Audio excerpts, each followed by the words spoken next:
My name is Chadwick Spencer, and my chapter review is on the second part of Chapter 9, and I pick up right after the cheating section finishes.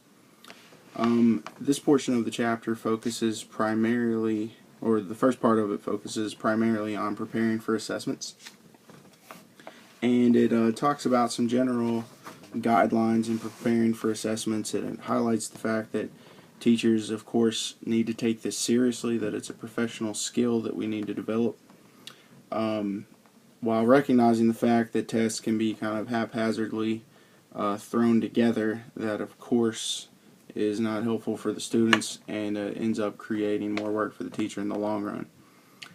One of the specifically helpful parts of this chapter is that it outlines the different types of assessment items. Any given assessment should ideally be composed of several of these and not just major on one. For example, there's an arrangement format where there's a format where students can complete a drawing, and in the chapter it gives you guidelines for use and highlights some of the strengths and weaknesses. There are completion statements, there are corrections where students are giving a particular sentence where there's something incorrect there and they have to fix it. That is, the student has the opportunity to go higher up on the level of Bloom's rather than just simply assessing for knowledge. Of course, there's essay questions.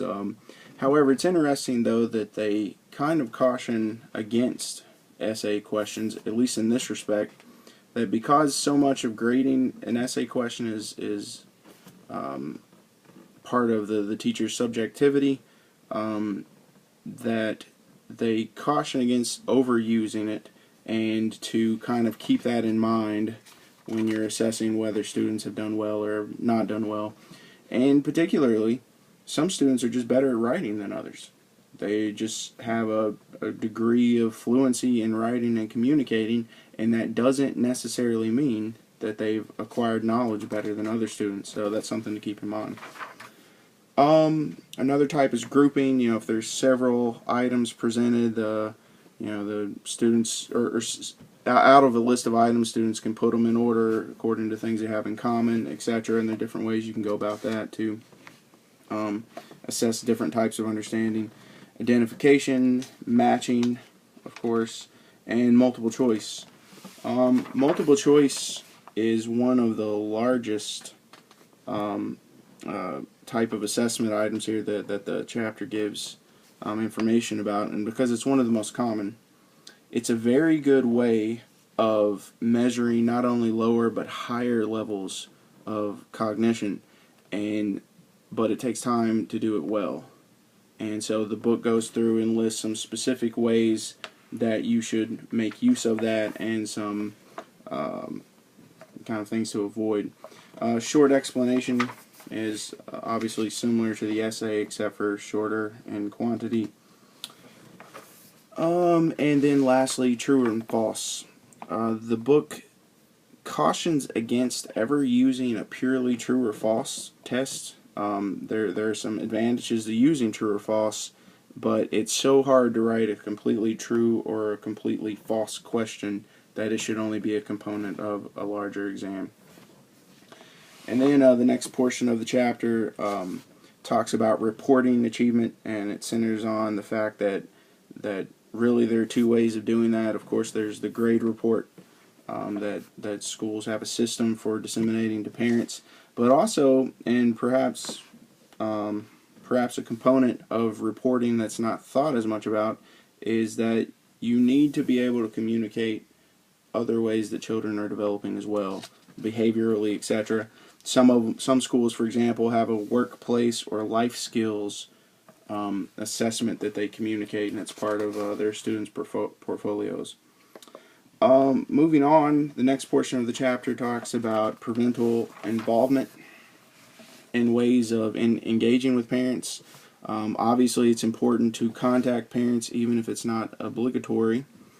There are certain set ways that this usually happens at the beginning of the year, like open houses and curriculum night, etc. The chapter lists some best practices for doing that, some things to have ready. For example, at an open house, be prepared to talk about your curriculum, the things that your students will or won't learn, your grading procedures, etc. It goes on to talk about parent conferences, and parent conferences can potentially be an intimidating part of the teaching profession, but if you stick to the facts, if you're well prepared, and you just generally conduct yourself respectfully, it doesn't have to be that way. Be prepared, for example, when you go into a parent conference, to talk about specific ways that the parent can help, things that they can do at home to improve the situation.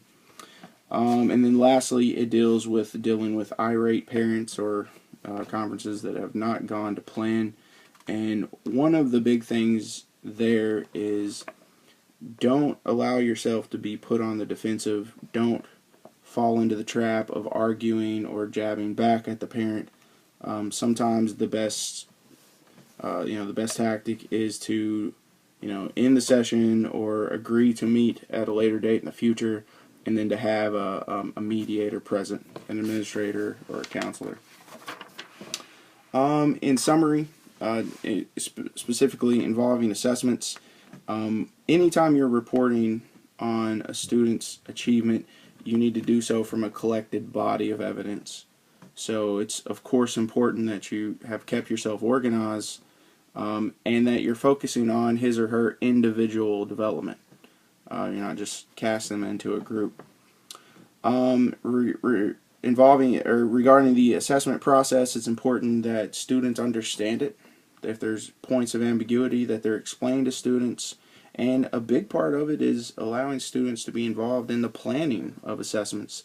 That really disarms them in terms of anxiety, in terms of not understanding how it goes, and then it also helps them take some ownership of the results, whether they're good or bad. And then, of course, make sure that you maintain accurate and clear records. Anytime that you need to report something, it needs to be documented. Thank you very much.